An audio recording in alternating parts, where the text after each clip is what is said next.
نیکیوں سے مراد یا یہی پنجگانہ نمازیں ہیں جو آیت میں ذکر ہوں، یا مطلق طاعتیں ہیں، یا سبحان اللہ والحمد للہ ولا الہ الا اللہ واللہ اکبر پڑھنا۔ مسئلہ آیت سے معلوم ہوا کہ نیکیاں صغیرہ گناہوں کے لیے کفارہ ہوتی ہیں، خواہ وہ نیکیاں نماز ہوں یا صدقہ یا ذکر و استغفار یا کچھ اور۔ مسلم شریف کی حدیث میں ہے کہ 5 نمازیں اور جمعہ دوسرے جمعے تک، اور ایک روایت میں کہ رمضان دوسرے رمضان تک، یہ سب کفارہ ہیں ان گناہوں کے لیے جو ان کے درمیان واقع ہوں، جبکہ آدمی کبیرہ گناہوں سے بچے۔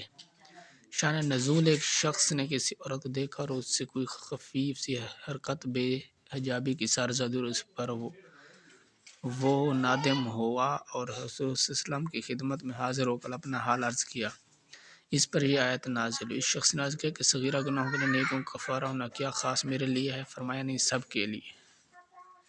یعنی پہلی امتوں میں جو ہلاک کیے گئے، معنی یہ ہے کہ ان امتوں میں ایسے اہل خیر نہیں ہوئے جو لوگوں کو زمین فساد کرنے سے روکتے اور گناہوں سے منع کرتے، اس لیے ہم نے انہیں ہلاک کر دیا۔